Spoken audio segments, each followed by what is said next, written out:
Perfecto. Primero que nada, podría presentarse y también presentar un poco el tema. ¿Comentar el tema? Sí, una introducción. Bueno, soy Farid Cajat y hoy voy a hablar del informe Mueller. Perfecto. La primera pregunta es, ¿por qué Donald Trump viene siendo procesado y cuáles son los cargos que se le imputa? A ver, por indicios que surgieron inmediatamente después de la campaña electoral que lo llevó a la presidencia de los Estados Unidos, Donald Trump era sospechoso de haberse coludido con el gobierno ruso para perjudicar la campaña de su contrincante demócrata Hillary Clinton y favorecer su propia campaña con vistas a las elecciones presidenciales.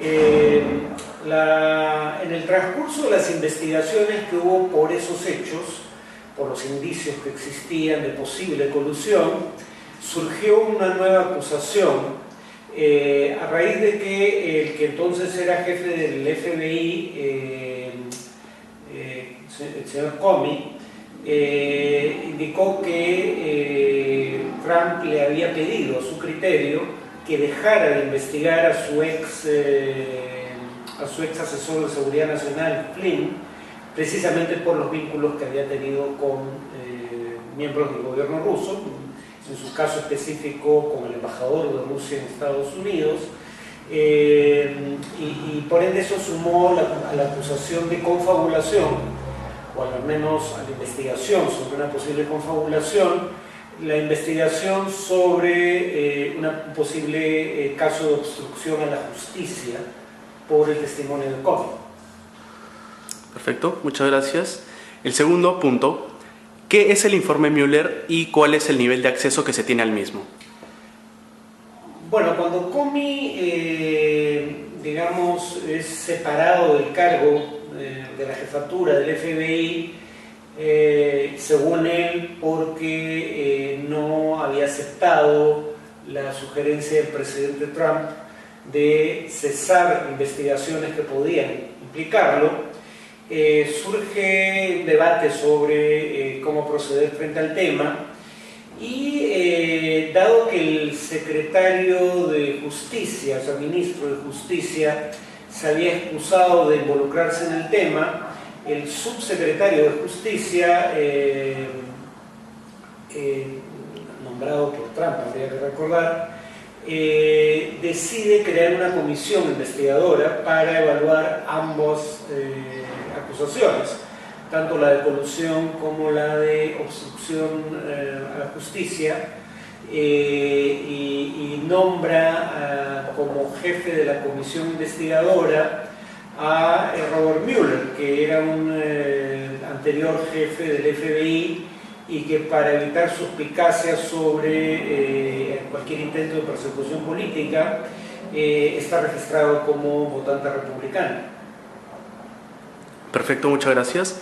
El tercer punto sería, ¿cuáles son los puntos más relevantes que concluye este informe?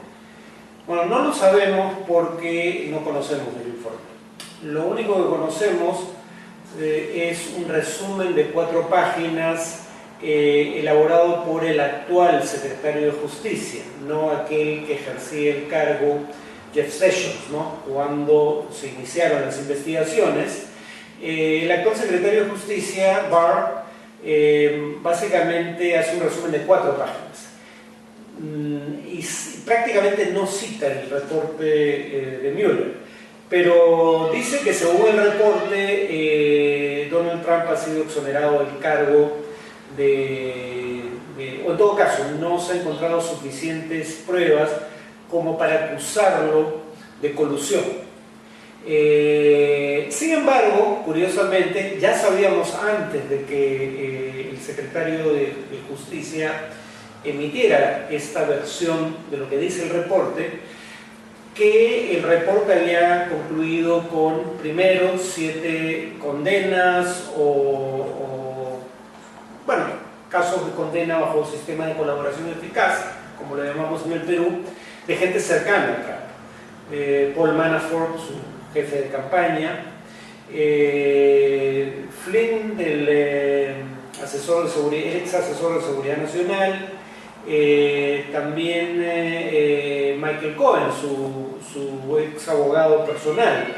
O sea, 7 personas del entorno de Trump fueron acusadas de diversos crímenes, de hecho condenadas en su mayoría, no por la comisión, que no tiene las facultades para hacer eso, pero a raíz de acusaciones formuladas por la comisión, o se acogieron a lo que un sistema similar a lo que aquí denominamos colaboración eficaz, admitiendo por ende culpabilidad, o en su defecto fueron simplemente condenados, ¿no? por tribunales.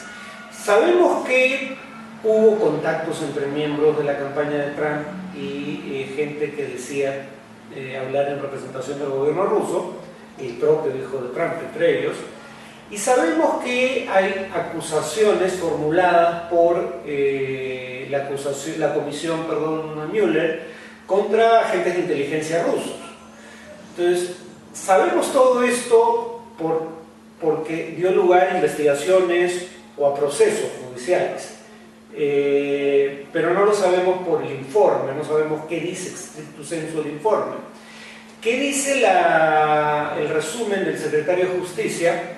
Dice primero que no hubo colusión, ahí sí es categórico, pero luego el resumen dice, contra lo que dice el propio presidente Trump, que si bien no encuentra la investigación de la comisión Mueller suficiente evidencia como para formular cargos por obstrucción de la justicia, tampoco exonera el presidente Trump de esos cargos. Perfecto. La cuarta pregunta es, ¿cuál ha sido la reacción de los republicanos respecto a lo que se conoce de este informe? A ver, aquí entraron en lo que en inglés llaman una campaña de spin-off, o sea, lo importante en estos casos, hay estudios periodísticos y psicológicos sobre el tema. Lo importante no es lo que diga el informe, sino lo que la gente cree que decía el informe a raíz de la cobertura inicial de prensa. Entonces, los republicanos han hecho una campaña, ¿qué tan eficaz? Habría que juzgarlo en función de las encuestas, pero sobre todo habría que juzgarlo en función del resultado en caso de que se llegue a conocer el informe, digamos, el resultado en materia de opinión pública. Pero en todo caso, la campaña republicana es hacer decir al informe más de lo que aparentemente dice. Por ejemplo, el presidente Trump dice en un tuit inmediatamente después de conocerse el resumen de su secretario de Justicia sobre el informe, dice es una exoneración total y como mencioné, la única parte que es citada de manera explícita del informe en el resumen del secretario de Justicia dice que por lo menos en el cargo de obstrucción de la justicia el informe no exonera de responsabilidad del presidente Trump. Bueno, Trump no parece haber, bueno, tal vez haya leído el resumen de 4 páginas, pero esto es una actividad de spin-off, o sea, es tratar, de spin-up, es tratar de simplemente grabar en la mente del público lo que él quiere que obtengan como resumen de un informe que la gran mayoría del público probablemente no conozca, y si llega a hacerse público no va a leerlo de cualquier manera. Y el partido ha cerrado filas con él, en su gran mayoría, ¿no? Los demócratas son los que dicen no se puede sacar conclusiones sobre lo que dice el informe mientras este no sea conocido, de preferencia por el público en general, o cuando menos por el Congreso. Claro. El quinto punto es, ¿considera que se logrará acceder a la totalidad del informe? Bueno, no hay ningún impedimento legal para que se haga público el informe. En el caso habría que recordar, por ejemplo,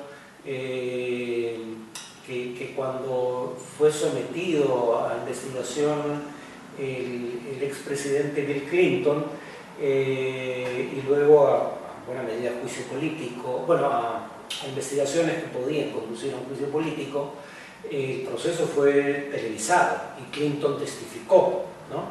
Acá Trump no aceptó comparecer ante la comisión investigadora presidida por Mueller, y según trascendidos eso es algo de lo que se queja la propia comisión, ¿no? De que el presidente no haya aceptado dar su testimonio o su versión. Pero no hay ningún impedimento legal para que se conozca. La decisión final depende del secretario de Justicia.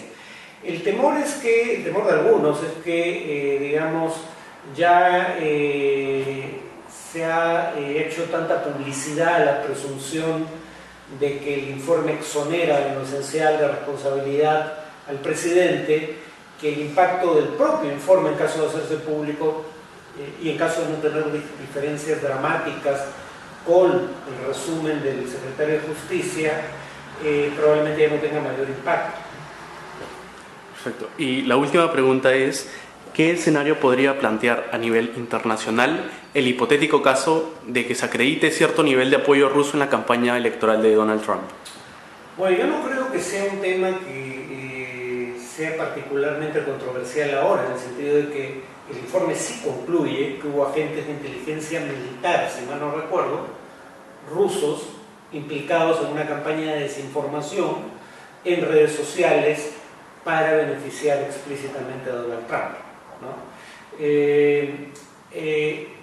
En todo caso, eso no parece haber tenido el impacto que se temía, ¿no? O que se creía podía tener.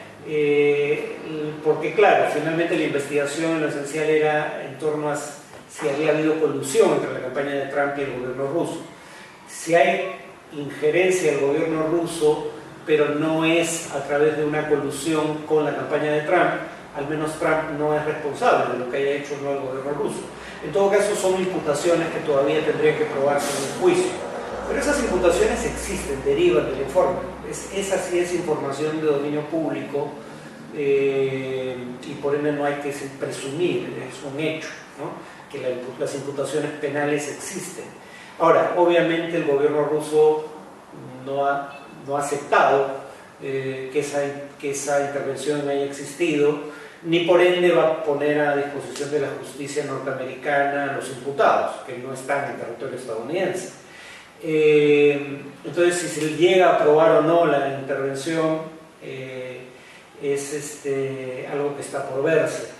Yo no creo improbable que esa intervención haya ocurrido. Por ejemplo, después de haber recibido a Benjamín Netanyahu o haberse reunido con él en febrero, Vladimir Putin ha vuelto a reunirse con él a solo días de las elecciones en Israel, y además hizo gestiones ante el gobierno sirio para que a su vez presione a grupos regulares armados libaneses para que entreguen a Israel el cuerpo de un soldado israelí desaparecido desde hacía 37 años. Entonces, claro, no es una injerencia ilegal en la campaña israelí, pero claramente, al igual que Trump, al tomar decisiones, y Netanyahu, el primer ministro israelí, se vanagloria de que son logros suyos, al igual que Trump, digamos, intentaba tener injerencia en el resultado electoral israelí cuando decide, digamos, reconocer la soberanía israelí sobre los Altos del Golán, territorio sirio ocupado ilegalmente por Israel desde 1967, uno, y dos, nombrar a la Guardia Revolucionaria iraní, parte de los sistemas de seguridad oficiales de Irán, una organización terrorista. El propio Netanyahu dice que esas son cosas que él le había pedido a Trump. Entonces, claramente había una intención de favorecer a Netanyahu por parte de Trump y por parte de Putin. Pero en esos casos no fue una injerencia ilegal. Esa es la diferencia con lo que habría ocurrido, según la imputación de la comisión Mueller, en el caso de las elecciones norteamericanas. Ahora, habría que decir que la Central de Inteligencia de Estados Unidos, la CIA, la Agencia Central de Inteligencia, se creó, entre otras cosas, para intervenir en procesos electorales, y fue su intervención en el proceso electoral italiano inmediatamente después de la Segunda Guerra Mundial, el primero de esos casos, y dentro de esa línea de intervenciones norteamericanas en procesos electorales, Estados Unidos también intervino para favorecer la elección de Boris Yeltsin en la propia Rusia.